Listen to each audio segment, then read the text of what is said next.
خواتین کا لوہے کی انگوٹھی پہننا، کیا خواتین لوہے کی انگوٹھی پہن کر نماز پڑھ سکتی ہیں؟ بنت آدم کراچی سے، بڑا اختلافی مسئلہ ہے علماء کے درمیان کہ خواتین لوہے کی انگوٹھی پہن سکتے ہیں نہیں پہن سکتی۔ بہرحال یعنی بعض علماء جائز کہتے ہیں، بعض ناجائز کہتے ہیں، تو ہمارا فتویٰ اگرچہ گنجائش ہی کا ہے کہ گنجائش ہے پہن سکتی ہے عورت، لیکن احتیاط کرے تو اچھا ہے، سونے چاندی کی پہنے انگوٹھی تو زیادہ اچھا ہے۔ روزے میں انہیلر استعمال کرنے کا حکم، کیا روزے کی حالت میں انہیلر استعمال کیا جا سکتا ہے جبکہ سانس لینے میں دشواری ہوتی ہو؟ انجم نذیر، سانس لینے میں اگر روزے میں انہیلر لینے کی ضرورت پڑ رہی ہے تو انہیلر لے کے روزہ توڑ دیں، لیکن روزہ بہرحال ٹوٹ جائے گا، بعد میں اس کی قضا کر سکتے ہیں تو قضا کریں ورنہ فدیہ دیں۔ تو انہیلر کے استعمال سے روزہ ٹوٹ جاتا ہے کیونکہ اس میں دوا کے ذرات ہوتے ہیں جو اتر جاتے ہیں پھیپھڑوں میں۔ البتہ ایسی مجبوری میں روزہ توڑنا جائز ہوگا، گناہ نہیں ہوگا۔ بلا وجہ کیڑے مکوڑے مارنا، کیا یہ جائز ہے؟ بنت آدم کراچی سے، بلا وجہ کیڑے مکوڑے مارنا کیسا ہے؟ گھروں میں جو کیڑے مکوڑے ہوتے ہیں ان کو مارنا جائز ہے، کیونکہ ان کو مارنا بلا وجہ نہیں ہے۔ اگر آپ کا مقصد یہ ہے کہ گھر میں کیڑے مکوڑے ہمیں تو کچھ کہہ نہیں رہے ہم ان کو مار سکتے ہیں، تو بھائی اس لیے مار سکتے ہیں کہ وہ گھر ہے، وہ کوئی جنگل تھوڑی ہے جہاں کیڑے مکوڑے آ کے رہ رہے ہوں۔ تو لیکن باہر گلی محلے میں خام خواہ میں مکوڑے جا رہے ہیں ان کو کچل دیا جیسے لوگ کر رہے ہوتے ہیں، تو وہ عمل اچھا نہیں ہے۔ حدیث میں آتا ہے کہ ایک پیغمبر تھے تو ایک چیونٹی نے ان کو کاٹ لیا، تو وہ جتنی ساری چیونٹیاں تھیں پیغمبر نے وہ ساری چیونٹیاں مار ڈالیں، تو اللہ نے ان کو وحی دی، وحی کی حل واحدتن، کہ ایک چیونٹی جس نے آپ کو کاٹا تھا اس کے علاوہ چیونٹیوں کو آپ نے کیوں مارا؟ تو اس سے پتہ چلتا ہے کہ جانور کو بھی بلا وجہ مارنا جائز نہیں ہے، چاہے وہ چیونٹی ہی کیوں نہ ہو۔ یہ نہیں کہ اب گھروں میں بھی آپ چیونٹیوں کی حفاظت کرنا شروع کر دیں، گھروں میں تو انسان رہتے ہیں تو وہاں چیونٹیاں اور مکوڑوں کے لیے جو فنائل وغیرہ کا پوچھا لگایا جاتا ہے وہ بالکل جائز ہے تاکہ گھر سے یہ چیزیں ختم ہوں، لیکن گلی محلے میں اور ہر جگہ جا کے بلا وجہ مکوڑے یا چیونٹیوں کو مارنا یہ صحیح عمل نہیں ہے شریعت کی روشنی میں۔ البتہ جہاں جو نقصان دہ جانور ہیں وہ مار سکتے ہیں۔ فیڈ کراتے وقت قرآن مجید پڑھنے کا حکم، کیا بچے کو دودھ پلاتے وقت قرآن مجید پڑھا یا سنا جا سکتا ہے؟ بنت حوا کراچی سے، جی ہاں بالکل، پڑھا بھی جا سکتا ہے، سنا بھی جا سکتا ہے، سنایا بھی جا سکتا ہے۔ حالت حیض میں ناخن کاٹنے کا حکم، رات میں ناخن کاٹنا اور رات میں جھاڑو دینا شریعت کے اعتبار سے کیسا ہے؟ نیز حالت حیض میں ناخن کاٹ سکتے ہیں یا نہیں، اور فرض غسل میں کوئی دعا پڑھنی چاہیے یا نہیں؟ بنت سراج لکھنؤ سے، رات میں ناخن کاٹنا، رات میں جھاڑو دینا بالکل جائز ہے، کوئی حرج نہیں ہے اس میں۔ ناخن جب بڑھ جائیں کاٹ دیں، چاہے رات ہو یا دن ہو۔ جب گھر میں ڈسٹ ہو اور گرد و غبار ہو جھاڑو دے دیں، چاہے رات ہو یا دن ہو۔ حالت حیض میں ناخن کاٹ سکتے ہیں، کوئی حرج نہیں ہے۔ اور فرض غسل میں کوئی دعا پڑھنی چاہیے یا نہیں؟ میرے علم میں نہیں ہے کوئی دعا فرض غسل کے لیے۔ عورتوں کا یوٹیوب چینل چلانا کیسا ہے؟ کیا عورتیں یوٹیوب پر معلوماتی چینل کے لیے اپنی آواز کا استعمال کر سکتی ہیں اور اس کی آمدنی استعمال کر سکتی ہیں یا نہیں؟ اہلیہ ماجد انصاری کراچی سے، جوان لڑکی اگر پردے کے بغیر یوٹیوب چینل پر آتی ہے وہ تو بالکل ناجائز ہے، حرام ہے۔ البتہ اس سے اس کی ارننگ کا تعلق اس عورت کے پروگرام سے ہے کہ وہ لوگوں کو سکھا کیا رہی ہے۔ اگر کوئی جائز بات سکھا رہی ہے تو ارننگ حلال ہوگی۔ یعنی مثال کے طور پر کوئی خاتون ہے جو پردے میں نہیں ہے، جوان بھی ہے، اور وہ بے پردہ ہو کے جو ہے وہ یوٹیوب چینل پہ لوگوں کو یعنی چینل پہ کوکنگ سکھا رہی ہے، تو کوکنگ چونکہ ایک بذات خود ایک جائز عمل ہے، اس لیے اس کی ارننگ حلال ہوگی، ارننگ ناجائز نہیں ہے، بلکہ ارننگ تو ایڈورٹائزمنٹ کی ہوتی ہے، تو ارننگ حلال نہیں ہے، لیکن اس عورت کو آنے کا گناہ ہوگا کیونکہ عورت پہ پردہ کرنا واجب ہے۔ لیکن اگر کوئی عورت مکمل پردے میں آ رہی ہے تو جوان عورت کے لیے چونکہ آواز میں اس سے فتنے کا اندیشہ ہوتا ہے، لوگوں کی طبیعت اس کی طرف مائل ہوتی ہے، تو اس کو اپریشیٹ نہیں کیا جائے گا، اس عمل کو عورت کو روکا جائے گا۔ میں نہیں کہہ رہا کہ حرام ہے، گناہ کبیرہ ہے، لیکن بہرحال یہ عمل ناپسندیدہ ہے شریعت کی روشنی میں، اور فتنے کی وجہ سے اس کو روکنے کی کوشش کی جائے گی، اس عورت کو منع کیا جائے گا۔ اور اگر ایجڈ ہے تو اور کوئی فتنے کا اندیشہ نہیں ہے اس میں تو پھر جائز ہے، گناہ نہیں ہے انشاءاللہ۔ یہ جو بعض لوگ بہت ہی حیا کے خلاف مسائل پوچھتے ہیں، تو میں حیا کے خلاف مسئلہ پوچھنے سے منع نہیں کرتا، لیکن میں کہتا ہوں وہ انفرادی طور پہ پوچھیں۔ عام طور پر میں 5 سے 6 کے درمیان شام کو کال ریسیو کرتا ہوں، تو وہ پھر اسی طرح کھلے عام جو ہے نا وہ ریکارڈنگ اس کی ٹھیک نہیں ہوتی، کیونکہ گھروں میں سب اجتماعی سطح پہ بھی میری یہ چینل سن رہے ہوتے ہیں، خواتین بھی بیٹھی ہوتی ہیں، بیٹیاں بھی بیٹھی ہوتی ہیں، باپ بھی بیٹھا ہے، تو بیٹیاں باپ کے سامنے اس طرح حیا سوز مسائل سنیں، یہ پھر حیا اور شرم کے خلاف ہے۔ تو وہ الگ، وہ ٹھیک ہے شریعت کے مسائل میں حیا نہیں کرنی چاہیے، لیکن جب ایک ایسے طریقے سے آپ مسئلہ پوچھ سکتے ہیں انفرادی طور پر، تو پھر کھلے عام وہ مسائل پوچھیں جس میں جو حیا کے خلاف نہ ہو۔ تو میں مسئلہ پوچھنے، کیونکہ میں نے ایک دفعہ اسی طرح چینل پہ کہہ دیا کہ بھائی حیا کے خلاف مسائل نہ پوچھیں، تو لوگوں نے کہا پھر وہ مسائل ہمیں پتہ کیسے چلیں گے؟ تو بھائی وہ مسائل ایسے پتہ چلیں گے کہ آپ اپنے کسی قریبی عالم سے پوچھ لیں، یا انفرادی طور پر میری کال اگر لگ جاتی ہے تو مجھ سے پوچھ لیں. لیکن کھلے عام اس طرح جو ہے نا وہ مسائل پوچھنا، اس میں گھروں میں خواتین بھی سن رہی ہوتی ہیں، مرد بیٹھے ہوئے ہوتے ہیں، بعض دفعہ وہ پھر مناسب نہیں ہوتا. میرے چینلوں کا، میرے بیانات کا لوگوں نے بڑا غلط استعمال کیے. بہت سے ایسے کلپ نکال کے نا اس پہ بڑے حیا سوز ان کے عنوانات لگا کے ان کو پھیلایا ہے. لوگ یہ سمجھتے تھے کہ مفتی صاحب یہ عنوان لگا رہے ہیں. اسی وجہ سے ہم نے چینل پہ اپنے قبضہ کیا ہے، اپنے چینل کو خود بنایا ہے تاکہ اس چیز کو کنٹرول کیا جا سکے، اور الحمدللہ اس کے بعد کافی حد تک یہ معاملہ کنٹرول ہوا ہے. بینک کے گارڈ کی تنخواہ کا حکم. میں نے سنا ہے کہ آج کل جو وبا چل رہی ہے اسے دور کرنے کے لیے مغرب کے عنوان کیا ہے، مسئلہ کیا ہے، یہ کہہ رہے ہیں کہ سورہ جاسیہ پڑھنا وبا دور کرنے کے لیے، یہ ہے اصل میں عنوان.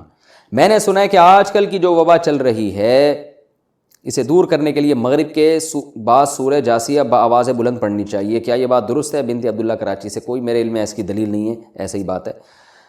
پڑھیں. سب سے پہلے تو گناہوں سے توبہ کریں جو اصل چیز ہے، اور دوسرا احتیاطی تدابیر اختیار کریں. اور کچھ پڑھنا ہے تو قرآن مجید کی مشہور دعا ہے لا الہ الا انت سبحانک انی کنت من الظالمین، اس کا ورد زیادہ سے زیادہ کرنا چاہیے. اللہ تعالیٰ عمل کی توفیق عطا فرمائے.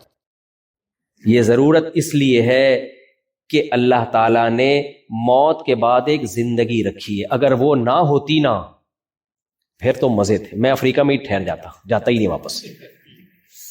میں کہتا میرے بیوی بچے وہاں، میں اکیلا، سب کو ساری میری ارننگ ان پہ خرچ ہو رہی ہے. بھی کم وقتوں منہ سے نکلتا رہ گیا استغفر اللہ. ساری میری ارننگ کس پہ خرچ ہو رہی ہے؟ 90% تو میرے بچے کھا جاتے ہیں، 19.25 تو یہ کھا جاتے ہیں، گھر والے کھا جاتے ہیں. میرے لیے کیا بچے گا؟ تو میرے پاس تو بہترین موقع ہے بھائی. ساؤتھ افریقہ آیا ہوں، امریکہ بھی گیا تھا، کینیڈا بھی گیا تھا، وہاں گزارتا لائف انجوائے کرتا. وہاں تھوڑے سے بھی وہاں کے ڈالر ہمارے پاکستانی کرنسی سے بہت زیادہ ہیں. کیا خیال ہے؟ ہر طرح کی عیاشی ہے بھائی. دنیا جاؤ، عیاشی کے دروازے کھلے ہوئے ہیں آپ کے لیے. تبھی جو ایتھیس ملحد لوگ ہیں وہ کہتے ہیں مذہب انسان کو پابندیوں میں جکڑ دیتا ہے، اور ایسے یہ مولویوں نے اتنی ڈپریشن پھیلائی ہوئی ہے کہ یہ کرو گے تو جہنم کی آگ میں جلو گے. ابھی آج کل نا فیس بک، یوٹیوب، انسٹاگرام نے پوری دنیا کو ایک گلوبل ولیج کی طرح بنا دیا ہے، جس کے جو خیال ہوتا ہے نا وہ کھل کے سامنے آ جاتا ہے. ایک خاتون کا بھی ایک کلپ چل رہا تھا، وہ کہہ رہی تھی کہ میری امی نے کہا کہ نیل پالش میں نماز نہیں ہوتی. تو میں نے کہا کہ اللہ تعالیٰ معاذ اللہ اتنا فارغ بیٹھا ہوا ہے کہ ہماری نیل پالش چیک کرتا رہے گا ہے بھائی. یعنی وہ تھی تو بیچاری مسلمان. اس کا کہنے کا مقصد یہ تھا کہ اللہ کو اس سے کیا بھائی، نیل پالش میں نماز پڑھو یا نیل پالش کے بغیر. ایک تو ہمارے لوگ فوراً گستاخیوں کے فتوے بہت جلدی لگا دیتے ہیں. اس لڑکی کا مقصد گستاخی نہیں ہے، اس کا مقصد مولویوں کا مذاق اڑانا ہے کہ یہ مولویوں نے دین کو بہت مشکل بنا دیا، نیل پالش میں نماز نہیں ہوتی. اللہ تعالیٰ تو گویا ایسا نہیں ہے. تو یہ دو طبقے ہیں ہمارے یہاں. ایک تو بالکل ہی ملحد ہوتے ہیں، وہ کہتے ہیں مذہب کی پابندیوں کی ضرورت نہیں ہے. کچھ مسلمان ہیں لیکن وہ غامدی، پروفیسر غامدی والی سوچ والے ہیں. وہ کہتے ہیں یہ نیل پالش، نماز اور یہ کیا ہے، مولویوں نے دین کو کیا بنا دیا ہے، بہت مشکل. اگر آپ کا کل پیپر ہے تو آپ رمضان کا روزہ چھوڑ سکتے ہیں. ایکچولی جب سفر میں چھوڑنے کی ایکچولی لگا دو تو ہر مسئلہ حلال ہو جاتا ہے. ایکچولی لگا کے نا ہر حرام کو حلال کر دیا جاتا ہے. یہ اصول فقہ ہے ان لوگوں کا اپنا، جس میں ایک لفظ ایڈ کرنا ہے ایکچولی کے بعد جو لمبی چوڑی تقریر، افلاطونیاں، بقراتیاں پیش کرے پبلک اس کو ایکسپٹ کر لیتی ہے. یار بات ایک انگلش میں ریسرچ ہونی چاہیے آپ کی تحقیق، اور ایک ایکچولی کا لفظ لگا دیں آپ تو اس کے بعد لوگ کہتے ہیں یہ پڑھے لکھے ہیں. اور اگر آپ کسی مولوی صاحب سے مسئلہ پوچھیں گے نیل پالش لگا کے نماز، مولوی صاحب کیا کہیں گے؟ جہنم میں جلے گا وہ حصہ ہے بھائی. مولوی صاحب کیا کہیں گے؟ مجھ سے بھی اگر پوچھیں گے، مجھے لوگ کہتے ہیں یہ مفتی طارق مسعود صاحب بھی بڑا لبرل ہو گیا، ویڈیو بنا رہا ہے اور یہ بھی اپنے اکابر کے طرز سے ہٹ گیا ہے. میں اگر لبرل ہوا ہوتا تو 19.25 نہ ہوتے. اتنے تو انتہائی دیسی مولویوں کے بچے نہیں ہو رہے جو انتہائی دیسی ہیں، سمجھ رہے ہو؟ میں ٹھیٹھ دیسی مولوی ہوں، ٹھیٹھ دیسی. میں بالکل ان لبرل لوگوں سے اتنا سبھی جسے کہتے ہیں نا متاثر ہونا، اتنا تھا. میں 3 طلاقوں کو 3 مانتا ہوں. ہمارے ہاں تو بہت سے علماء نے اہل حدیث کے قول پہ فتویٰ دینا شروع کر دیا ہے. کیا گنجائش؟ میں نے تو اس مسئلے میں خود ریسرچ کی ہے، تحقیق کی ہے بھائی. 4 ائمہ کا اجماع ہے، تمام صحابہ متفق ہیں، کوئی ایک ضعیف روایت بھی نہیں ہے. میں اگر براڈ مائنڈیڈ ہوتا نا تو میں گنجائشیں نکال رہا ہوتا، کیونکہ ایسے چیخ چلا کے رو رہے ہوتے ہیں نا لوگ 3 طلاقیں دے کے آ کے. میں کہتا ہوں بھائی میں اللہ کی کتاب پہ جری نہیں ہوں. جو پہلے سے مذہب چلا آ رہا ہے قرآن و سنت صدیوں سے وہی برحق ہے. نئی چیز اسلام میں داخل بولو نہیں ہوگی. میں 20 رکعت تراویح کا قائل ہوں. کیوں؟ صدیوں سے چار خلفائے راشدین کا دور، چاروں ائمہ صدیوں سے. علامہ شامی نے اجماع نقل کیا، خود اہل حدیث علماء نے اجماع نقل کیا ہے. میں ریفرنسز دوں گا انشاءاللہ کسی وقت فرصت میں کہ 20 رکعت تراویح پر پوری امت جمع ہو چکی ہے. میں اگر اس جدید چیزوں سے متاثر ہونے والا ہوتا تو میں اپنے موقف میں لچک پیدا کر چکا ہوتا. بہت سے لوگ لچک پیدا کر چکے ہیں. بھائی ہم پرانے ہیں، پرانا اسلام مانتے ہیں، نیا والا بولو نہیں مانتے. آج کتنے اسکالرز ہیں جنہوں نے مشینی ذبیحہ کو حلال قرار دے دیا. ہم نہیں مانتے مشینی ذبیحہ کو حلال. ہم کہتے ہیں ہینڈ سلاٹر، ہاتھ سے بسم اللہ اللہ اکبر پڑھ کے جب تک ذبح نہیں کرے گا مرغی حلال بولو نہیں ہوگی. میرا واسطہ پڑتا ہے بہت سارے مولانا لوگوں سے، ایکچولی آپ یورپ امریکہ جائیں گے تو ایکچولی بڑی پرابلم ہوتی ہے. ایکچولی آپ خود جب مبتلا ہوں گے نا آپ کو پتا چلے گا، تو گنجائش کا اس میں لوگوں کو آسانی. بھائی کس بات کی آسانی دیں؟ قرآن نے منع کیا لا تأکلوا مما لم یذکر اسم اللہ علیہ. اللہ کہہ رہے جس جانور پر اللہ کا نام نہ لیا گیا اس کو مت کھاؤ. تو نام منہ سے لینا پڑے گا. جانور پر کا مطلب کیا ہے؟ جانور پر کا ایک مطلب تو ہوتا ہے کہ اس کے اوپر بیٹھ کے اللہ کا نام لے لو، حلال ہو جائے گا. یہ اس آیت کا مطلب کیا ہے؟ ذبح کرتے ہوئے اللہ کا نام. وہ مشین نہیں لے گی. وہ کون لے گا؟ انسان لے گا. اور بٹن دباتے ہوئے نہیں لے گا. اللہ تعالیٰ نے جانور ذبح کرنے میں اتنی احتیاط کا حکم دیا کہ مسلمان ہو، یہودی ہو یا عیسائی ہو، ان تین کا ذبیحہ حلال ہے.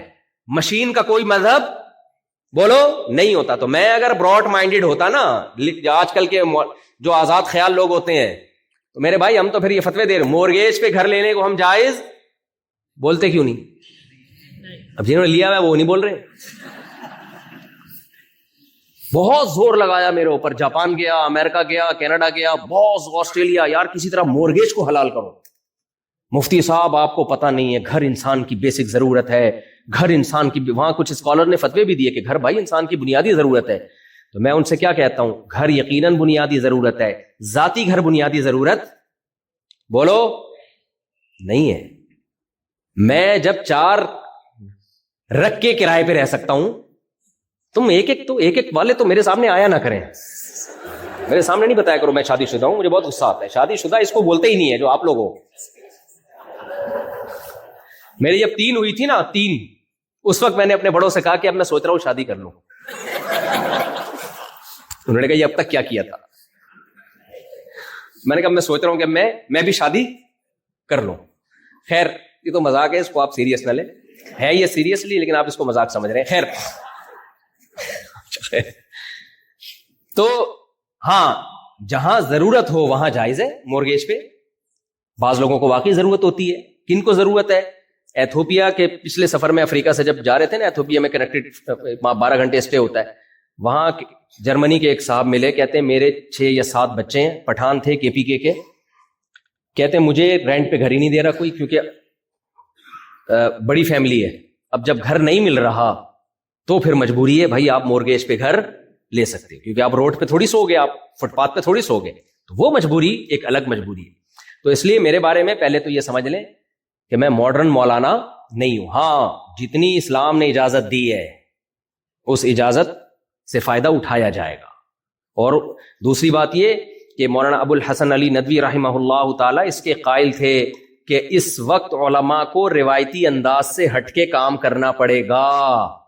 وہ بھی ہمارے اکابر ہی تھے میرے بھائی، جو ہمیں لوگ کہتے ہیں اکابر کے طرز سے ہٹ گئے ہو. وہ کیا کوئی اور تھے کیا؟ کسی اور کے مذہب کے تھے کیا ہو؟ تو ان کی ایک سوچ تھی. آپ ذرا ان کی کتابیں پڑھیں تو تھوڑا سا دیکھو. مقاصد پہ سمجھوتا نہیں ہو سکتا. مقاصد تک پہنچنے کے لیے جو ذرائع ہیں ان میں بے تحاشا لچک پیدا کرنی چاہیے. کوئی ٹرین سے جائے، کوئی جہاز سے جائے، کوئی کشتی سے جائے، کوئی پیدل جائے. یہ نہیں کہ ٹرین سے ہمارے بزرگ گئے تھے تو ہم نے بھی کس سے جانا ہے؟ ٹرین سے ہی جانا ہے. وہ گدھے پہ بیٹھ کے گئے تھے تو ہم نے بھی کس سے جانا ہے؟ چپ ہو گیا. جملہ تو کمپلیٹ کیا کرو میرے بھائی. بھائی ایک ہدف ہے، آپ نے یہاں سے کیپ ٹاؤن جانا ہے، یہ ہدف ہے. تو جو سوٹیبل طریقہ ہوگا وہاں پہنچنے کا وہ طریقہ اختیار کرو گے. یہ نہیں کہو گے کہ میرے بزرگ چونکہ ٹرین سے گئے تھے تو میں بھی کس سے جاؤں گا؟ ٹرین سے ہی جاؤں گا. اور بھائی تمہیں اگر جہاز کا ٹکٹ مل رہا ہے تو جہاز سے چلے جاؤ, گاڑی سے جا سکتے ہو گاڑی سے چلے جاؤ. ہم ذرائع کو پکڑ کے بیٹھ گئے ہیں, مقاصد پہ سمجھوتا کر رہے ہیں, یہ غلط ہے. مولانا ابو الحسن علی ندوی رحمہ اللہ کی جو باتیں تھیں ان کا حاصل یہی ہے کہ مقاصد پہ, مقصد دین کی خدمت ہے, اور جو فرائض واجبات ہیں ان میں کمپرومائز نہیں ہوگا. لیکن اس مقصد تک پہنچنے کے لیے میرے بھائی سیاست میں بھی آنا پڑے گا آپ کو یونیورسٹیاں بھی بنانی, بولتے کیوں نہیں, چپ بیٹھے ہوئے ہو, بنانی پڑیں گی آپ کو, مدرسے بھی بنانے پڑیں گے, ساتھ ساتھ اسکول کالج بھی بنانے پڑیں گے. دین کے ساتھ آپ کو دنیاوی تعلیم میں بھی آگے بڑھنا پڑے گا, ورنہ آپ اس خوش فہمی میں نہ رہیں کہ ہم ماشاءاللہ اتنے اسٹرانگ ہیں یہاں پہ ہمارا بزنس. میرے بھائی جس دن حکومت نے آنکھیں پھیر لی, اللہ وہ دن نہ لے کر آئے, تہس نہس کر دیں گے 2 منٹ میں آپ کو. تو آپ کو یہاں گورنمنٹ سے اچھا ریلیشن بولو بنانا پڑے گا. اور یہ بھی آپ کو بتا دوں, ہم تو بھگت رہے ہیں پاکستان میں, آپ اگر گورنمنٹ سے اچھا ریلیشن بناؤ گے قوم کے فائدے کے لیے, درباری ملا کا خطاب آپ کو دیا جائے گا تو آپ نے اس کی پرواہ نہیں کرنی. سمجھتے ہو کہ نہیں سمجھتے؟ پاور کس کے پاس ہوتی ہے؟ گورنمنٹ کے پاس ہوتی ہے. یوسف علیہ الصلوۃ والسلام, بیان کا میرا ٹاپک تھوڑا سا چینج ہو رہا ہے لیکن جلدی سے میں لاتا ہوں دوبارہ, یہ اہم بات ہے, یہ کرنی ہے ضروری. یوسف علیہ الصلوۃ والسلام جو تھے مصر میں, جب یوسف علیہ السلام نے خواب کی صحیح تعبیر بتائی جیل میں, پورا واقعہ بتانے کی ضرورت نہیں, تو بادشاہ خوش ہوا. بادشاہ نے یوسف علیہ السلام کو بلایا اور بادشاہ نے یوسف علیہ السلام کو آفر کی, انک الیوم لدینا مکین امین. بھائی مانگیے کیا مانگتے ہو, آپ نے صحیح تعبیر بتائی ہے, آپ نے مصر کو تباہ ہونے سے بچایا, تو اب بتاؤ کیا مانگتے ہو. حضرت یوسف علیہ السلام یہ بھی کہہ سکتے تھے کہ مجھے ایک مدرسہ بنانا ہے, مجھے ایک زمین دے دی جائے. دیکھو مدرسوں کے مخالف نہیں ہوں میں, مدرسہ تو میں بھی تو مدرسے کا فارغ ہوں, اگر مدرسے نہ ہوتے تو میں آج آپ کے سامنے بیٹھا ہوتا. اس سے مدرسوں کی اہمیت کم کرنا مقصد نہیں ہے, بتانا یہ مقصد ہے. مدرسے کے علاوہ بھی کسی اور ٹریک پہ بھی چلنا پڑے گا آپ کو. تو یوسف علیہ الصلوۃ والسلام کہہ سکتے تھے کہ مجھے ایک بہت بڑی مصر میں زمین دے دیں, میں وہاں مدرسہ بناؤں گا, اللہ رسول اللہ کی تعلیمات اور اپنے والد یعقوب علیہ السلام کی تعلیمات کو دنیا میں, یا ابراہیم علیہ السلام کی تعلیمات کو دنیا میں عام کروں گا. کہہ سکتے تھے کہ نہیں کہہ سکتے تھے؟ بادشاہ بنا دیتا نا, سونے کا مدرسہ بنا کے دیتا آپ کو. کہتے مجھے 3000 مسجدیں بھی چاہیے, کہہ سکتے تھے کہ نہیں کہہ سکتے تھے؟ لیکن یوسف علیہ السلام نے عہدہ مانگا. غیر مسلم اسٹیٹ, مشرک, ہزاروں خداؤں کو پوجنے والے, اللہ کے پیغمبر نے یہ بھی نہیں کہا کہ تھو تھو تھو تھو تم غیر مسلم, تم مجھے کہہ رہے ہو مانگو, کیا مانگتے ہو, دفع ہو یہاں سے, میں جا رہا ہوں واپس اپنے ابا کے پاس. کہہ سکتے تھے کہ نہیں کہہ سکتے تھے؟ تم کافروں کا ملک ہے, تم سب دائرہ اسلام سے خارج. نہ, یوسف علیہ السلام نے عہدہ مانگا. یوسف علیہ السلام نے فرمایا اجعلنی علی خزائن الارض. یہ پلاننگ تھی فیوچر کی. ہم فیوچر کی پلاننگ کو بے وقوفی سمجھتے ہیں, توکل کے خلاف سمجھتے ہیں. حالانکہ مستقبل کی پلاننگ کرنا یہ پیغمبروں کی سنت ہے, یہ توکل کے خلاف نہیں ہے. ہم پتہ کیا کہتے ہیں, بس نتیجہ اللہ پہ چھوڑ دو. بس بھائی نتیجہ اللہ پہ جب چھوڑو جب اس نتیجے تک پہنچنے کے اسباب آپ مکمل اختیار کر چکے ہوں, آپ علاج مکمل کر چکے ہو, پھر نتیجہ کس پہ چھوڑو گے؟ اللہ پہ. علاج کرنے سے پہلے ہی نتیجہ اللہ پہ چھوڑ دیا تو اللہ کہتے ہیں بس میں بتا دیتا ہوں کیا نتیجہ ہوگا تمہارا, ٹھیک ہے نا. کھانا کھائے بغیر نتیجہ اللہ پہ چھوڑ دو تو اللہ پہ چھوڑ دو گے, اللہ کہے گا ٹھیک ہے جنازے کے لیے تیار رہو. نبی صلی اللہ علیہ وسلم نے ارشاد فرمایا, صحیح حدیث ہے, یہاں علماء بیٹھے ہوئے ہیں, نماز میں اگر کسی کو سانپ نظر آئے تو کیا نماز کو جاری رکھنے کا حکم ہے یا نماز کو توڑنے کا حکم ہے؟ بھائی سوال پیدا ہوتا ہے, آپ کا کنیکشن کس سے چل رہا ہے؟ اللہ سے. جب اللہ سے آپ کا کنیکشن چل رہا ہے تو سانپ بنایا کس نے؟ اللہ نے. سانپ میں زہر کس نے رکھا؟ اللہ نے. ڈنگ مارنے کا ارادہ جو سانپ کے دل میں آئے گا وہ کس کی طرف سے آئے گا؟